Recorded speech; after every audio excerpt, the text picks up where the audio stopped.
বেঁচে গেলে? আইন মেকি হেসে কপালের ঘাম মুছল। আবার হন, আবার সৎ ভাই। আপনার আর আমার বাপ একই। ছি। রাহুলের জল শক্ত হলো। রেগে সাজ্জাদ শাহরিয়ারের দিকে তাকালো। ভদ্রলোক অন্যদিকে ঘুরে গেলেন।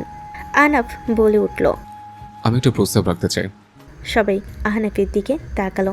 মিনিট খানেক বাদ সবাই হা হয়ে তাকিয়ে থেকেই আলহামদুলিল্লাহ বলল। একটু আগেই রাহুল রোদেলার বিয়ের উকিল হয়েছেন। এক কথায় উকিল বাপ। রাহুল এখন শোকে মহা শোকাহত। আহনাফ বলেছে উকিল বাপ হলে শাস্তি কম হবে। আবার উপস্থিত সবাই একমত জানিয়েছে। এই ছেলে এমনিতে রোদেলাকে পছন্দ করে, পরে যদি খারাপ কিছু করে তাই দেখে তো সমাজ নষ্ট হবে। তাই এবার বেআইনিভাবে সৎ ভাই হয়। রাহুলের ভেতরটা ভেঙে টুকরো টুকরো হলো। প্রথমে সায়া থেকে ভাইয়া, এখন ডিরেক্ট বাপ বানিয়ে দিল। সায়া থেকে বাপ কথাটা শুনতেও কেমন যেন লাগছে। নিজে বিয়ে করতে এসে নিজের হবু বউয়ের উকিল বাপ হয়ে গেল সে। কেউ তার নাম পাতিহাসে ওঠাও। এবার রাফি বলল, এবার আমি একটা কথা বলি।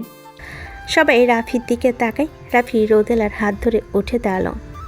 হঠাৎ সে দরজার কাছটায় গেল, যেন দৌড় দেওয়ার প্রস্তুতি। কপাল কুচকালো সবাই। আর নিজেও একটু কেসে কুয়োর হাত ধরে এদিকে গেল। কেউ কিছু বুঝতে পারছে না। আজটাও পজিশন নিয়ে রাখলো। রাফি তখন বলে উঠল, চূর্ণি, রোদেলা রাহুলের চাচাতো বোনই হয়। দুজনে বাপ মা আলাদা। আহনাফ বলল, সবাইকে ধন্যবাদ ধৈর্য ধরে এতক্ষণ নাটকটা দেখার জন্য। বাই। দুজনেই তাদের প্রেয়সীর হাত ধরে ওড়াধুরা দৌড় দিল। জনগণ বোকা বনে গেল। বিশেষ করে রাহুল, সে আবার জ্ঞান হারালো। ধপ করে চেয়ার সহ স্টেজ থেকে উল্টে পড়ল। সবাই ভরকে গেল। বেচারা শুধু শুধু উকিল বাপ হলো। আখিল শাহরিয়ার মুখে হাসি ফুটে উঠল। কথাকান শুনে ওসি সাহেবের হিডেন ট্যালেন্ট পর্যন্ত বেরিয়ে এলো। পিছনে ছিলেন সাজ্জাদ শাহরিয়ার। ভদ্রলোক স্ট্যাচু বনে গেল। সে শুধু বলল, মুখ বরাবর কাজটা না করলেও পারতেন ওসি সাহেব। মৃদুমন্দ হাওয়াই জানালার পর্দা উঠছে। এই তো একটু আগে ঝড়ের তাণ্ডব থেমেছে। এখন ঠান্ডা বাতাস শরীরে কাটা ধরে যাচ্ছে যেন। এখনও আকাশে বিদ্যুৎ চমকাচ্ছে। কি ঝড়টাই না গেল আজ। সাজ্জাদ শাহরিয়ার, রাহুল আর জেরিন বেগমকে পুলিশ নিয়ে গেছে। রাহুল যাওয়ার আগে রোদেলার দিকে তাকিয়েছিল শুধু। রাহুল জানে সে যা পাপ করেছে তাতে তার ফাঁসি হবে। ধর্ষণ করেছে সে, নারী পাচারের সাথেও যুক্ত। তার হয়ে কোনো উকিলকেও হায়ার করবে না। তাই সে ধরে নিয়েছে তার ফাঁসি নিশ্চিত। তাকে নিয়ে যাওয়ার সময় সে শুধু হেসেছিল আর বলেছিল, তোমাকে না পাওয়ার আফসোস আমার মরে গেলেও ফুরাবে না বেবি গার্ল। ব্যর্থ প্রেমিক আমি যে তার প্রিয়সীকে নিজের করতে পারিনি। তবে আমি তোমাকে ভালোবাসি আর মৃত্যুর আগ অবধি বেসে যাব। ভালোবাসি বেবি, আই লাভ ইউ। চেঁচিয়ে বলল রাহুল। তার চোখ থেকে দু ফোঁটা পানি গড়িয়ে পড়ল। অফিসার টেনে হিসেবে নিয়ে যায় রাহুলকে। রাফি তেড়ে যেতে নিলে রোদেলা শক্ত করে রাফির হাত ধরে। রাফি থেমে যায়। তবে মনে মনে রাহুলকে গালি দিতে ভুলল না সে। থেমে গেছে সব ঝড়। রাহুলকে তার উপযুক্ত শাস্তি দিয়েছে রোদেলা। সে পেরেছে, জিতেছে সে। মনটা তার কেন যেন খুঁতখুত করছে। রাহুল তাকে ভালোবাসত, হ্যাঁ, সেও জানে এটা। তবে ভালোবাসলেই কি পেতে হবে? রোদেলাও তো ভালোবেসেছিল। সে কি পেয়েছে? কিছু অপ্রাপ্তি থাকা লাগে জীবনে। সব পেলে কি আর হয়? কিছু কিছু জিনিস না পাওয়াই ভালো। রাহুলের জন্য রোদেলার কোনো কালেই কোনো ফিলিংস ছিল না। রাহুলের ভালোবাসাটা ওয়ান সাইড। ছেলেটা তার জন্য সমস্ত খারাপ কাজ ছেড়ে দিয়েছিল। কিন্তু রোদেলার কি করার এখানে? তার তো রাহুলের জন্য কোনো অনুভূতি কাজ করে না। আর রাফির জন্য রোদেলার ভেতর থেকে একজন প্রশ্নটা করলো। রোদেলার কাছে এর উত্তর নেই। সে কনফিউজড এটা নিয়ে। বিস্কিট কর মদনা স্বামী হয় তার স্বামী। রোদেলার গায়ে লোমকূপ দাঁড়িয়ে যায়। সে মনে মনে নিজেকে যত বোঝায় আহনাফের পর সে আর কাউকে ভালোবাসবে না। ঠিক তখন রাফি এসে সব এলোমেলো করে দেয়। মনে পড়ে যায় বেশ সময়টার কথায়। রোদেলাকে রাফি আহনাফের বাসায় নিয়ে যাবে বলেছিল, কিন্তু সে অন্য রাস্তার মন নেই। ভরকে যায় রোদেলা। এই কোথায় যাচ্ছেন? চেয়েছিও না রোদ। রোদ চৌনি বলে রোদ বলল নাকি মদনাটা। রোদেলা বলল, কোথায় নিয়ে যাচ্ছেন? এটা তো অন্য রাস্তা। রাফি কিঞ্চিত হাসি, তবে কিছু বলল না। রোদেলা চেঁচিয়ে বলল, এই মন্না, এটা কোথায় নিয়ে যাচ্ছেন আমাকে? রাফি হঠাৎ ব্রেক কষে সামনের দিকে ঝুঁকে গেল তারা। হঠাৎই রাফি রোদেলার হাত ধরে হ্যাচকা টান মেরে তাকে নিজের কোলে বসিয়ে দেয়। রোদেলা থমকে যায়। পুরো ব্যাপারটা বুঝতে তার মিনিট খানেক লাগে। যখনই বুঝলো সে রাফির কোলে, রাগে মাথায় আগুন ধরে গেল তার। রাফির গালে দিল এক থাপ্পড়। রাফি নীরব রইল কিছুক্ষণ। থাপ্পড়টা আশা করেনি সে। ক্ষিপ্ত নয়নে রোদেলার দিকে তাকায় সে। অনাকাঙ্ক্ষিত এক কাজ করে বসলো রাগের মাথায়। শাহরিয়ার পরিবারের ছেলে, আর রাগ থাকবে না? নিয়তি নিজেকে সামলে রাখতো, তবে আজ আর সামলাতে পারল না। সে রোদেলার কাঁধে দাঁত দাবিয়ে দিল। রোদেলা হক চুকিয়ে গেল, চেঁচিয়ে উঠল সে। এই মদনার বাচ্চা, ছাড়। রাফি একদম দাগ বসিয়ে এরপর ছালো। রোদেলার চোখে পানি এসে পড়েছে। রাফি যেতে বলল। তোর 14 গোষ্ঠী মদনা, আরেকবার বলে দেখ কি করি তোকে। রোদেলা অবাক হলো রাফি পরিবর্তন দেখে। রাফি বলল। কি ভেবেছিস সব সময় ছেড়ে দেই বলে যা খুশি তাই করবি? চাপকে পিঠের ছাল তুলে ফেলবো বেয়াদব। রোদেলা খেপে বলল। আমার পিঠ কি তোর বাপের সম্পত্তি? রাফি বলল। আমার বাপের হবে কোন দুঃখে? আমার সম্পত্তি এটা।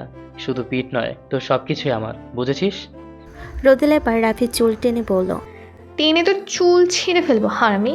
রাফি ব্যথায় মুখ কুঁচকে ফেলে, তবে সেও পাল্টা রোদেলার চুল টেনে ধরে। আউট! ছাড় ছাড়। তুই ছাড় আগে। আরব ভাইয়ের কাছে নালিশ করবো আমি তোর নামে। রাফি হেসে বলে। আমার ভাইয়ের কাছে আমার নামেই নালিশ করবি? রোদেলা বলল। ছাড়বি না তো? দেখাচ্ছি মজা।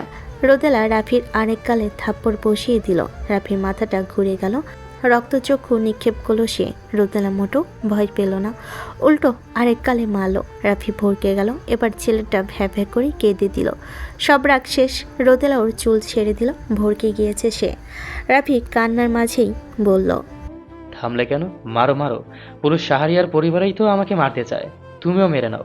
আরিশকেই তো সবাই পেয়েছে মারার জন্য।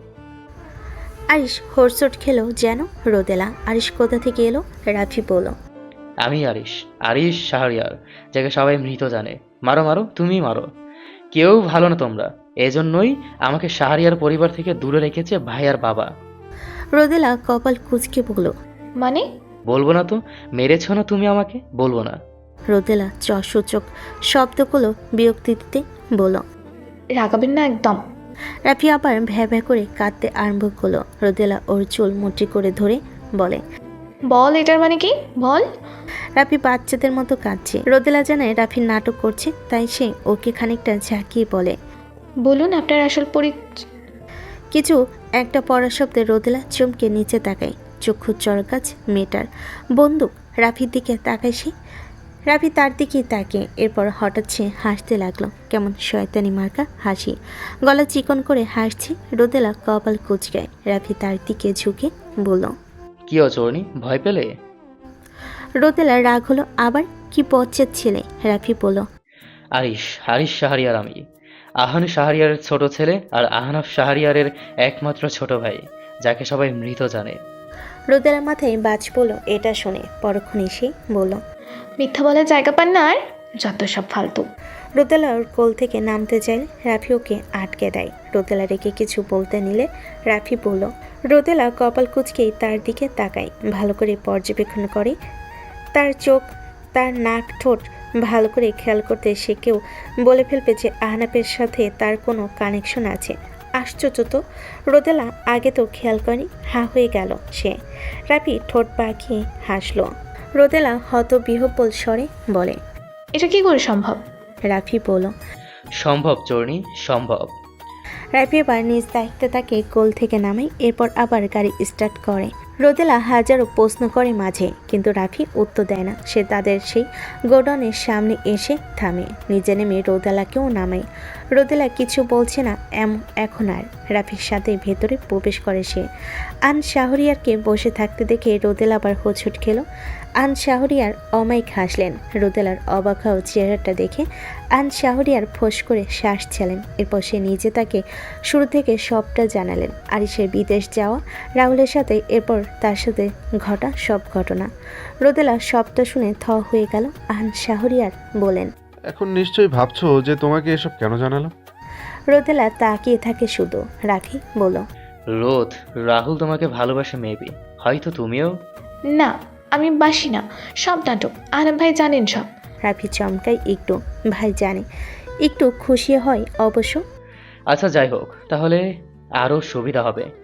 রোদেলা কপাল কুচকায়। রাফি আহান শাহরিয়ার দিকে তাকাতেই তিনি বললেন, তুমি আরিশকে বিয়ে করো। রোদেলা বিস্ফোরিত নয়নে তাকায়। রাফি বলল, রাহুলকে আঘাত করতে এইটা সবচেয়ে বড় হাতিয়ার হবে। কুহু ভাবির কাহিনী তো জানোই মেবি। আমরা চাই রাহুলকে কষ্টে জর্জরিত করতে। সে যা করেছে তাতে তাকে একদম মেরে ফেললে কম শাস্তি হয়ে যাবে, তিলে তিলে মারতে হবে। আনাম ভাই জানেন এই বিয়ের বিষয়? আহান শাহরিয়ার বলেন। ও নিজেই আইডিয়া দিয়েছে। রোদেলা জানে আহনাব তার খারাপ হবে এমন কোনো কাজ করবে না। ভালো না বাসুক বোন হিসাবে স্নেহ করে সে। রোদেলা একটা দীর্ঘশ্বাস ছেড়ে বলল, আমি রাজি। রাফি হাসল। কাজী পাশের রুমে ছিল। ব্যাস হয়ে গেল বিয়ে। কবুল বলার সময় রোদেলা শেষবারের মতো করে আহনাবকে স্মরণ করলো অন্য রূপে। চোখে পানি এলো, তবে ঠোঁটের কোণে তাচ্ছিলের হাসি। বিয়ে তো করতেই হতো। আর আহনাব ভাই যখন বলেছেন তখন রোদেলা রাজি না হয়ে পারে। তিন কবুল বলে হয়ে গেল সে অন্য কারোর। নিজেকে লিখে দিল সে আরিশের নামে। বাতাসের বেগ বাড়ল। রোদেলার মুখে এসে আশ্রে পড়ে ঠান্ডা শীতল বাতাস। ভাবানোর জগৎ থেকে বেরিয়ে আসে সে। বুক চিরে বেরিয়ে আসে দীর্ঘশ্বাস। আকাশের পানে তাকায় সে। আর এখন আর আহনাব ভাইয়ের জন্য তেমন খারাপ লাগে না। লাগবে কি করে? মদনাটা যে সারাক্ষণ বউ না হলে চর্নি করতে থাকে। আর রোদেলার কেমন কেমন লাগে যেন। এটা কি আর মদনা বুঝে? বউ? হঠাৎ কানের একদম কাছে শব্দটা শুনে চমকে যায় রোদেলা। যার দরুন তার মাথায় গিয়ে লাগে রাফির নাকে। সাথে সাথে সোজা হয়ে যায় ছেলেটা। উফ, চোরনি। রোদেলা বলে উঠল, আরে সরি এই না, কিসের সরি? আপনি এরকম ভূতের মতো এসে উদয় হয়েছেন কেন? ভয় পেয়েছি না আমি? রাফি কপাল কুঁচকায়। এরপর তার দিকে ঝুঁকে বলে, ভয়ের ঔষধ দিব। রোদেলা পেছনে সরে যায়, বলে, লাগবে না। রাফি তার দিকে এগোতে এগোতেই বলে, লাগবে। রোদেলা জানালার সাথে চেপে গেছে একদম। রাফি ফুলে সজ্জিত বিছানার দিকে তাকিয়ে বলে, আজ আমাদের বাসর রাত চোরনি।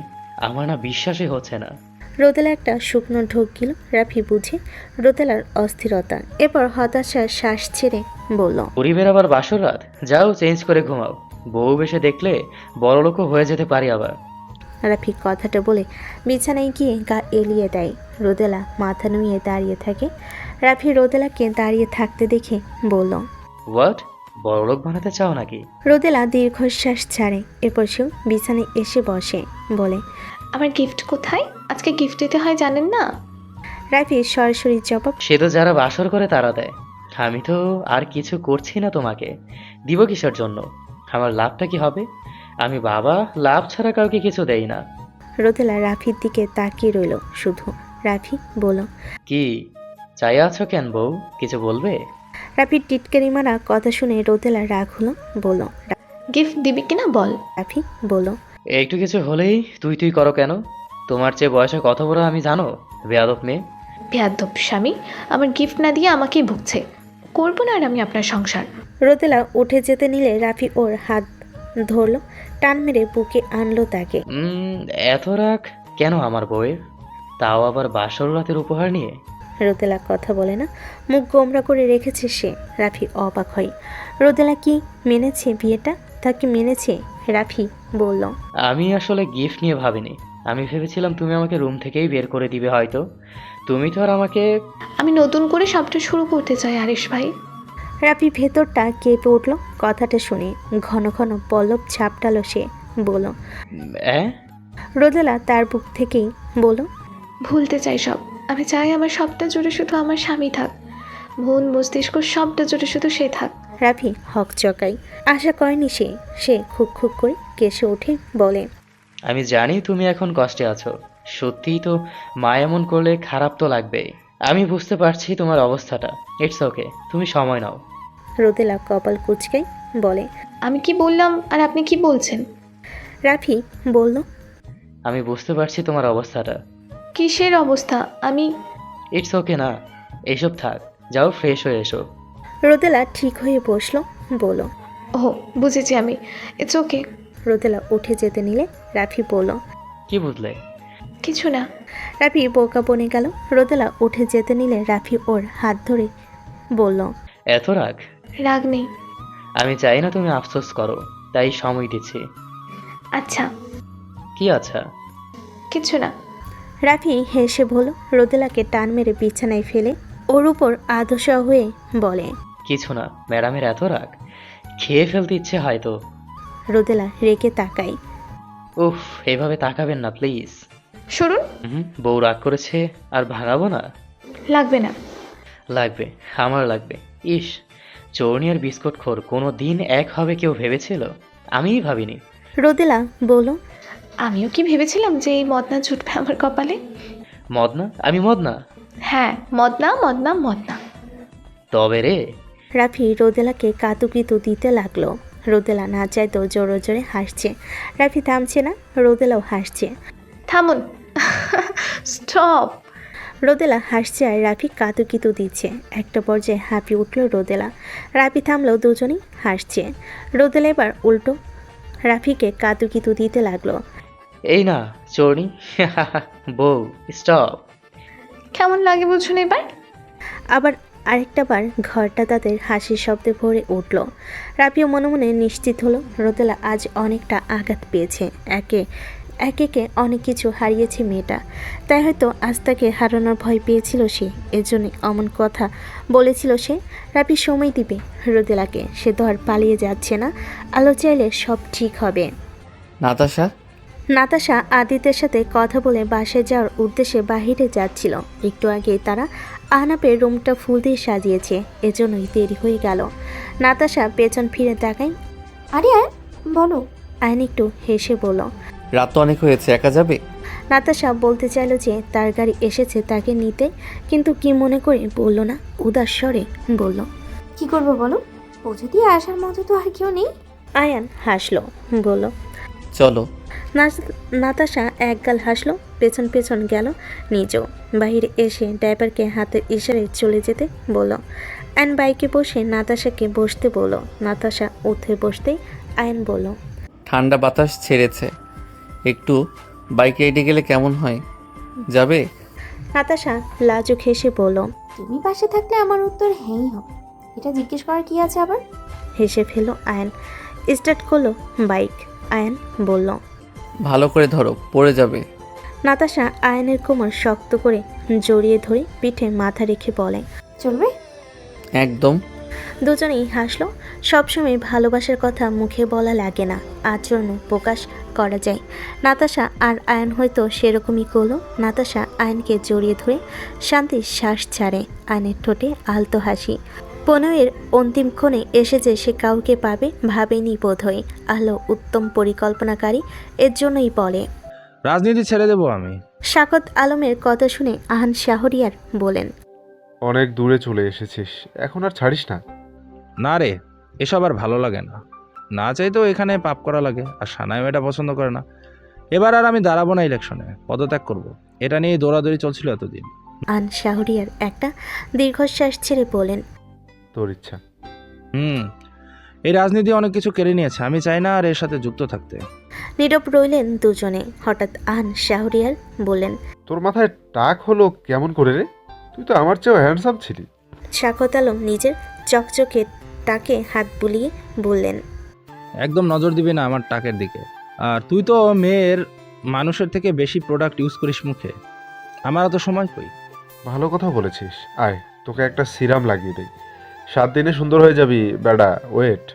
এই না থাক, তুই দে সব, আমারও তো রং ঢঙের সময় নেই। যা শালা, আমি দিব বলেছি না, মানে দিবই। আহান শাহরিয়ার উঠে গিয়ে একটা জায়গায় এক ঝুড়ি কি যেন নিয়ে এলেন। চোখ বড় বড় হয়ে গেল শাখাওয়াতের। ওরে বাবা গো। আহান শাহরিয়ার শয়তানি হাসি দিয়ে বললেন, আমি তোকে একদম নায়ক বানিয়ে দেবো শাখু। যা সর, কে হতে চেয়েছে নায়ক? বুড়ো বয়সে এসব নায়ক হওয়া লাগবে না আমার। আহান শাহরিয়ার আবার শয়তানি হাসি দিলেন। শাখত উঠতে নিলে ঠেলে বসিয়ে দিলেন ভদ্রলোক। একে একে সব কিছু তার মুখে ডলতে লাগলেন ভদ্রলোক। গান ধরলেন আহান শাহরিয়ার। সিরাম দিব, ক্রিম দিব, হাত দিয়ে ডলবো সামান্য, একটা লাল পরি লাগবে বন্ধুর জন্য। শাখত চেঁচিয়ে উঠলেন, বাল তোমার। তোর মতো খচ্চর নাকি আমি পরিষ্কার পরিচ্ছন্ন মানুষ। শাখত কিছু বলতে নিবে তখন হারুন রহমান এসে বলেন, স্যারও পরিষ্কার পরিচ্ছন্ন মানুষ, তুমি জানলে কি করে? অবাক হয়ে আহান জিজ্ঞেস করে। হারুন ভরকে গেলেন। এটা না জানার কি আছে? শাকত বলেন। চুপ করবে তুমি? না জেনে শুনে মাঝে কথা বলবে না তো। আহান সন্দেহের চোখে তাকাতে শাকত বলেন। কি? ছি আহান। ছি বন্ধু। শাকত উঠে দাঁড়ালেন। শালা হারামি। আহান দৌড় দিলেন। শাকতও ছুটলেন। অল্প ছুটেই হাঁপিয়ে উঠলেন। হারুন বলল। কি হলো? ছিচিক করলো কেন? আমি তো ভালো কথা বললাম। ভালো মানুষের দামই নেই রে। কথাটা বলতে বলতেই একটা সিরাম হাতে নিলেন ভদ্রলোক। আরে বাস, দাবির ড্রিঙ্কস মনে হচ্ছে। খেয়ে দেখে একটু। এমন সুযোগ আর আসে নাকি কে জানে। সিরামের মুখ খুলে মুখে অল্প খেতেই মাথাটা চক্কর দিয়ে উঠল। মিঠা মিঠা, কিন্তু গন্ধটা কেমন যেন। মজা আছে অবশ্য। আহনাব কি মনে করে এই রুমে এসেছিল? বা হারুন রহমানকে সিরাম খেতে দেখে হাঁ হয়ে গেল সে। হারুন ভরকে গেলেন। আহনাব সিরামের খালি বোতল দেখে বলল। কি করলেন এটা? হারুন রহমান ভয় পেলেন। সিরাম খেলেন কেন আল্লাহ? হারুন রহমান বলেন। সিরাম এটার নাম, অনেক দাম বুঝি। আমি আসলে এসব আগে খাইনি, মানে দেখে তাই। আরে বলদের বলদ, এটা আমার বাপে মুখে দেয়, চেহারা দেয়, ফেস প্রোডাক্ট। হারুন রহমান আকাশ থেকে পড়লেন। গলায় হাত দিয়ে চেঁচিয়ে উঠলেন। ও মা গো! আহনাব কপালে হাত দিল। সময় পেরোলো। ঘড়ি কাটাই 2টা বাজে। ও একটা চাপাতে নিয়ে বসে আছে। আজ আসুক বাঙ্গির পোলা। কি কাজ এত ওর? আর তিলোত্তমা যে অপেক্ষা করছে এটা সে জানে না। কুহু চেঞ্জ করে একটা নর্মাল 3 পিস পরেছে। হঠাৎ দরজার বাহিরে চেঁচামেচি শুনে কান বড় করলো মেয়েটা। আদিত আর আহনাফের গলা। রাত 2টা বাজে ভাই, এখন কিসের টাকা? আমার বউ আমাকে মারবে ভাই, প্লিজ যেতে দে। আদিত বলল। দেখ ভাই, অনেক কষ্ট করে সাজিয়েছি আমরা, তার উপর সে কখন থেকে আমি আর আরিফ বসে আছি তোর জন্য। কি রে আরিফ, বল কিছু। আরিফ ঘুমে ঢুলছে। আদিত ধাক্কা দিতেই বলল। হ্যাঁ দিয়ে দে ভাই। আহনাফ বিরক্তি নিয়ে বলল। কত টাকা? আদিত বলল। দে 50 দে। আহনাফ পকেট থেকে মানি ব্যাগ বের করে 50 টাকার নোট বের করে দিল ওকে। নে। আদিত হা হয়ে গেল। বলল। আব্বে শালা, 50 টাকা না, 50,000। কি? টাকা কি গাছে ধরে রে? আমি কি জানি, হয় টাকা দে, তা নাহলে দাঁড়িয়ে থাক আমাদের সাথে। আহনাফ যশোচক শব্দ করলো। সময় নিয়ে ভাবলো কিছু। এরপর ক্রেডিট কার্ডটা বের করে আদিতকে দিয়ে বলল। নে এটা রাখ, যা লাগে নিয়ে নিস, পাসওয়ার্ড। আদিত খুশি হয়ে বলল। আহা শোনা বন্ধু আমার। হেই, আমার 1 বড় না 2 বড়, আহনাফের মন বড়। যাও বন্ধু, তুমি বাসর করো, চল আরিফ। আরিফকে নিয়ে হেলে তুলে চলে গেল সে। আহনাফ পাকা হেসে বলল। আহনাফ দরজা খুলে প্রবেশ করলো। নিভে নিভো আলো জ্বলছে। মনটা দুলে উঠল তার। বিছানায় মায়াপুরী বসে আছে বলে মনে হচ্ছে। আহনাফ আলো জ্বালালো না আর এগিয়ে গেল। বিছানার কাছে আসতেই কুহু চাপাতি নিয়ে দাঁড়িয়ে পড়ল। ওরে বাবা গো! আহনাফ ভয়ে পিছিয়ে গেল। কুহু লাফ দিয়ে নামলো খাট থেকে। কই ছিলেন এতক্ষণ আমার প্রিয় স্বামী? বলুন বলুন। কুহু চাপাতি নিয়ে এগোচ্ছে আর বলছে। আহনাফ পেঁচাচ্ছে আর বলছে, কোথায় ছিলেন? আহনাফ দেওয়ালে ঠেকে গেল। কুহু তার দিকে চাপাতি তাক করে বলল। বলুন কোথায় ছিলেন? আরে তোমার বাপের অ্যাসিস্ট্যান্ট আমার বাপের সিরাম দামি মদ মনে করে গিলছে সবটা, তাকে নিয়ে হসপিটালে গিয়েছিলাম। কুহু ভরকে গেল। বলল। কি? আহনাফ সবটা বলল তাকে। কুহুর কেন যেন হাসি পেল শুনে। চাপাতি টেবিলে রেখে সে হেসে পেল। আল্লাহ, তিনি এমন কেন? এমন এক কাজ করেছেন যে দুঃখ না পেয়ে হাসছি। আহনাফের প্রতি উত্তর না পেয়ে আমি পিছনে তাকাই। কি কোথায় গেল আহনাফ? সামনে তাকাতেই চমকে উঠলাম। আহনাফ একদম কাছে দাঁড়িয়ে। আমি পিছিয়ে গেলে আহনাফ হঠাৎ বলল। আরশোলা। কুহু চেঁচিয়ে তার বুকেই ছড়ে পড়ল। ওরে বাবা গো, কোথায়? আহনাফ তার কানের কাছে মুখ নিয়ে বলল। ইট ওয়াজ এ ট্র্যাপ বেব, অনেক সময় নষ্ট হয়েছে, এবার চলো। কুহুকে কিছু বলতে না দিই আহনাফ তাকে কোলে তুলে নেয়। ভরকে গেল কুহু। কিছু বলার আগে তার পিঠ ঠেকলো নরম বিছানায়। কুহু বলল। আহনাফ। আহনাফ তার ঠোঁটে আঙ্গুল ছুঁয়ে চুপ করিয়ে দিল। কুহু চুপ হয়ে গেল। ভেতরে তার ভূমিকম্প হচ্ছে। আহনাফ গোলগাল আদলখানা পরক করে একটা শুকনো ঢোকিলে বড় বড় চশমার আড়ালে কুহুর খুদে অক্ষিদয় নজর কালো তার। চশমাটা খুলে পাশে রাখলো সে। তুমি আমার বহু অপেক্ষার ফল তিলোত্তমা, আমার একাকিত্ব জীবনের সঙ্গিনী, আমার মুখে হাসি ফোটানোর কারণ তুমি।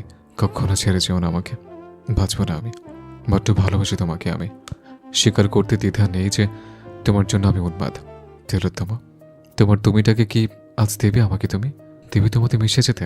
কুহু প্রতি উত্তর করল না। সে আহনাপের ওষ্ঠাজোড়া আঁকড়ে ধরে। আহনাপ হাসল। এভাবেই উত্তর দেয় কেউ? দুষ্টু মেয়ে। আহনাপ আঁকড়ে ধরল তার তিলোত্তমাকে। আঙ্গুলে আঙ্গুল স্পর্শ করলো। তীব্র হাওয়ায় জানালাটার পর্দা উঠছে। শীতল হাওয়ায় ঘরটা ছেয়ে গেল। অধৈর্য আহনাপের বেসামাল স্পর্শে একটা সময় নিজেকে মানিয়ে নিল কুহু। ঝড়ের রাতটা সাক্ষী হয়ে রইল তাদের ভালোবাসার। ঝড়ঝাপটা পেরিয়ে শুরু হলো নতুন এক জীবনের। এত কিউট মেয়ে পাইয়া তার দিন 5 বছরের হিয়া উপরের দিকে তাকায়। চোখের চাহনিতে যেন ধাওলো কোনো অশ্রু নিয়ে ঘুরছে সে। 12 বছরের আহির বলল, তোর নানি পেতব।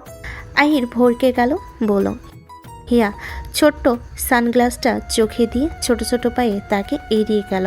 আহিরর ভাবটা দেখছি শুধু। দুপা সামনে যেতে আহিরর জামার উপরের অংশটা ধরে ওকে এক হাতে উঁচু করে ফেল। হিয়া চেঁচিয়ে উঠল, তারও আমাকে, তারও। আহির এক হাত পকেটে গুজে আরেক হাত ওকে উঁচু করে রেখেছে আর হিয়া পা আঁচড়াচ্ছে। হাত ছাড় পেতে তখনই হঠাৎ আহির পেছনে তাকায়। 14 বছরের বয়সের আমান দাঁড়িয়ে পেছনে, পকেটে হাত গুজে অনেকটা গম্ভীর মুখে দাঁড়িয়ে। আহির বলল, হিয়া আমানকে দেখে চিৎকার দিয়ে কেঁদে উঠল। আমুল পাইয়া। আমান চোখ খিচে বন্ধ করে ফেল। আহির হো হো হো করে হাসতে লাগলো। হিয়াকে কোলে নিয়ে বলল, আমান বলল। হিয়া ট্যাপ ট্যাপ করে তাকিয়ে রয়েছে। আমান ফোঁস করে শ্বাস ছেড়ে বলল, ধন্যবাদ। আহির খ্যাক খ্যাক করে হাসতে লাগলো। আহির হিয়ার গালে চুমু দিল। আমান বলল, আহির বলল বলেই হিয়ার গালে টপাটপ আরও চুমু খেলো।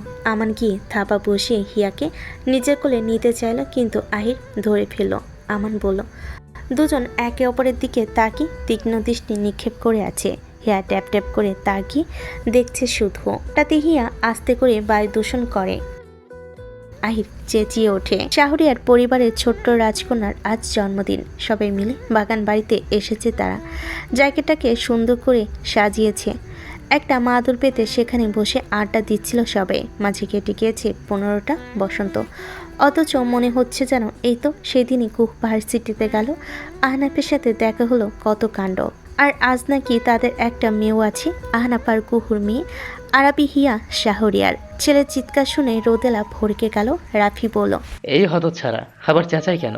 আয়ান বলল, আমার ছেলে আর তোমার ছেলে একসাথে হলে ঝামেলা হয় না কোনোদিন। আবার লেগেছে বোধহয় দুইটা। নাতাশা চোখ শব্দ বলল, হিয়াকে নিয়ে আবার লেগেছে বোধহয় দুজনের। তখনই হিয়াকে চ্যাংদোলা করে আমান আর আহির নিয়ে এলো। আহির বলল, আমান আস্তে করে বলল। আহির বোধহয় শুনেছে। সে বলল, আমান ঠোঁট বাঁকালো। কুহু গিয়ে মেয়েকে ধরার আগে আহনাব গিয়ে ধরল। আমার আম্মা, কি করছেন এটা আপনি? বলেছি না টয়লেট পেলে বলবেন। টলি বাবা। আহনাব মেয়েকে বুকে জড়িয়ে বলে, ওলে বাবা কি যান, এরপর থেকে বলবেন কেমন? আত্মা। হাসলো আহনাব। মেয়ে তার প্রাণ। মা ডাক তার মেয়ের জন্যই জীবন্ত হয়েছে। তা না হলে মা বলে তো সে ডাকতেই পারেনি কোনোদিন। আহনাব মেয়েকে চোখে হারায়, এজন্য বলতে গেলে। কুহু হাসলো বাবা মেয়ের কেমিস্ট্রি দেখে। আদিত্যের পাশেই তার সিনিয়র বউ রাইফা বসে। কম খাটুনি হয়নি তার বিয়ের সময়। কত বলে কয়ে রাজি করেছিল সে। ভাগা গো। আদিত সেই কথা মনে করতে চায় না। সে বলল, আমাদের হতচ্ছাড়া কোথায়? পাশ থেকে আরিফ বলল, অবশ্যই আমার মেয়েকে নিয়ে চিপায় ঘুরছে। তুই শুনে রাখ আদি, তোর ওই ডিস্কো ছেলের সাথে আমি মোটেও আমার মেয়েকে বিয়ে দিব না। ওই ছেলের কাছে কোন মেয়ের বাপ মেয়ে দিবে?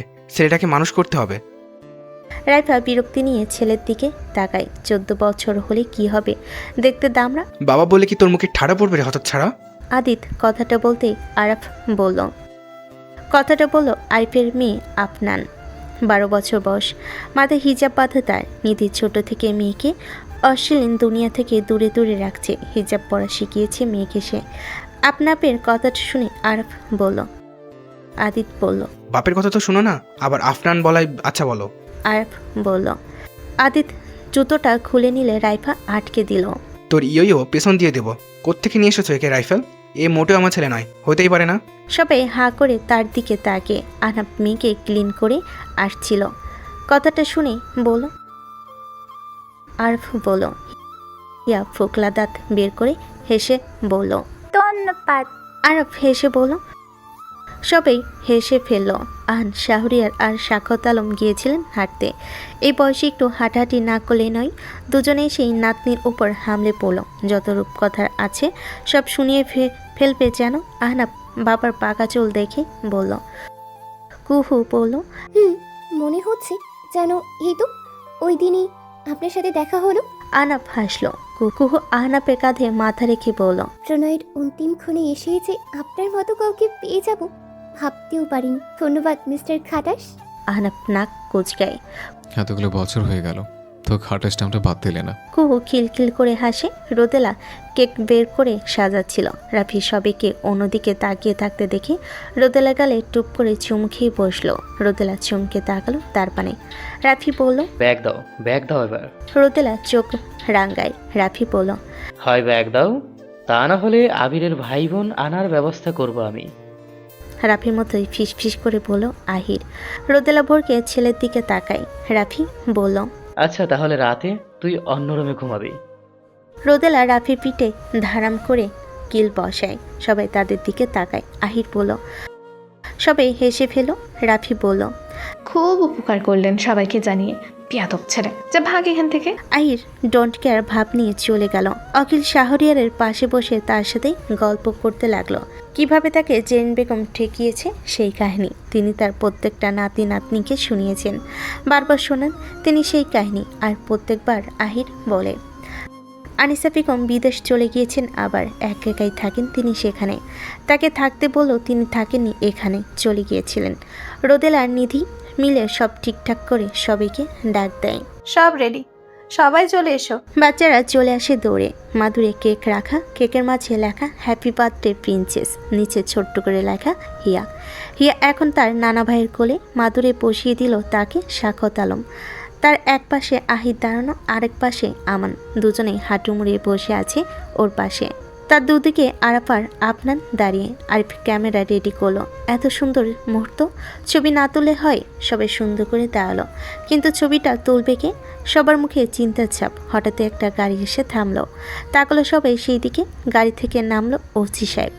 ভদ্রলোকের ভুঁড়ি এখন বিশাল হয়েছে। হিডেন ট্যালেন্টের পাওয়ারও বেড়েছে বোধ হয়। আনাপ অমায়িক হেসে এগিয়ে গেল। সে নিজে ইনভাইট করেছিল তাকে। আরে কেমন আছেন? ওসি সাহেব হেসে বলেন। সবাই খুব খুব করে কেসে উঠল। না খেয়েই এত বড় পেট, মনে হচ্ছে 9 মাসে প্রেগনেন্ট। ওসি সাহেব বলেন। আহনাফ ভাবুক হয়ে বলল। আহনাফ বলল। সবাই চেঁচিয়ে উঠল না। ভদ্রলোক ভরকে গেলেন। আরেক মেঘি হেসে বলল। হিডেন ব্যাপার স্যাপার হিডেন রাখাই ভালো, সবাই জানলে কি আর ভ্যালু থাকে, তাই আর কি। আদিত বলল। আচ্ছা ওসি সাহেব তাহলে আমাদের ছবিটা তুলে দিক। ওসি সাহেব দেদার হেসে বলেন। আরিফ ক্যামেরা দিল তার কাছে। ওসি সাহেব পেটে হাত বুলিয়ে বলেন হ্যাঁ। সবাই একসাথে বলল। আহনাফ কুহুর কোমর পেঁচিয়ে ধরে টান মেরে নিজের সাথে মিশিয়ে ফেলে। কুহু ভোরকে তাকায় তার দিকে। আহনাফও তাকায়। তার ঠোঁটের কোণে হাসি, প্রাপ্তির হাসি। আহনাফ আজ পরিপূর্ণ। আল্লাহর কাছে কৃতজ্ঞ সে। এদিকে রাফি রোদেলার কোমরে চিমটি কাটে। রোদেলা রেগে তাকায় রাফির দিকে। রাফি ঠোঁট চোখা করে চুমু দেওয়ার মতো। আদিত ড্রাইভার কাঁধে হাত দিয়ে ঠোঁটে হাসি ঝুলাই। আরিফ নিধির বাহু ধরে নিজের সাথে মিশিয়ে হাসে। আরিফ আপনানের হিজাব ধরে টান মারে। যাদুন বেচারি তার দিকে ঝুঁকে যায়। এদিকে আমান আর আহির দুজন একসাথে হিয়ার দুগালে চুমু বসে। হিয়া গোল গোল চোখ করে। ব্যাস ক্লিক হয়ে গেল। এভাবেই ওসি সাহেব বলেন। সবাই হেসে ফেলল। আরিফের কৌতূহল জেগেছে ওসি সাহেবের হিডেন ট্যালেন্ট নিয়ে। সে কৌতূহল দমিয়ে রাখতে না পেরে এক কোণে ওসি সাহেবকে নিয়ে গিয়ে বলল তার হিডেন ট্যালেন্ট দেখাতে। বেচারা অনেক এক্সাইটেড। ওসি সাহেব হো হো করে হাসেন। এরপর বলেন। ওসি সাহেব বুঝলেন এই ছেলের কৌতূহল বেশি। এত কৌতূহল তো ভালো নয়। আজ এটা নিয়ে কৌতূহল দেখাচ্ছে, কাল গাঞ্জা কি তা জানবে। খেতে যে যাবে না তার কি গ্যারান্টি? ওসি সাহেব কিছু ভাবলেন। এরপর পেছন ঘুরে আরাফের মুখ বরাবর তার হিডেন ট্যালেন্ট প্রকাশ করলেন। ছেলেটা যেমন ছিল তেমনভাবেই দাঁড়িয়ে। ওসি সাহেব তার হাত ধরে নাড়া দিতেই সে নড়ল। আরাফ হাত দিয়ে নাক চেপে বলল আর পেছন ঘুরে চলে গেল। মাতালের মতো হাঁটছে সে। আদির ছেলের এমন অবস্থা দেখে বলল, এই কি হয়েছে তোর? সবাই নীরব হয়ে রইল। এরপরই অট্টহাসিতে ফেটে পড়ল সকলে, আর লজ্জা পেয়ে ভেতরে দৌড় লাগালো। অত্রি সাহেব পেটে হাত বুলিয়ে বলেন। সবাই হুহা করে হাসছে। বাকি বাচ্চারা বুঝলো না, তবুও বাবা মায়ের হাসি দেখে হাসলো। অবশেষে কেক কাটা হলো। সবাই কেক খাওয়ার চেয়ে মাখামাখি নিয়ে বেশি ব্যস্ত। এক একজন কেক দিয়ে মাখামাখি করে ফেলেছে। বেচারা হিয়ার কালে একটু আগে আহির কেক মাখিয়েছে হিয়া বলে উঠল, পাঙ্গিল পোলা। সবাই আরেক দফা হাসলো। কুহুর কার্বন কপি এটা। আহনাব কুহুর কানে কানে কিছু বলতেই কুহু বলল, বাঙ্গির পোলা, যান ভাগেন। আহনাব হেসে ফেল। নিজ বাহুতে আঁকড়ে ধরল তাকে। ভালোবাসার প্রথম দ্বিতীয় বলতে কি আদৌ কিছু হয়? শেষ পর্যন্ত মনের গহীনে যে থেকে যায় সেই হচ্ছে আসল। 15-এর অন্তিম ক্ষণে এসে যদি সঠিক মানুষ পাওয়া যায় তবে ক্ষতি কি? এতে দুষ্টু মিষ্টি সম্পর্কটা বহাল থাকুক সারা জীবন।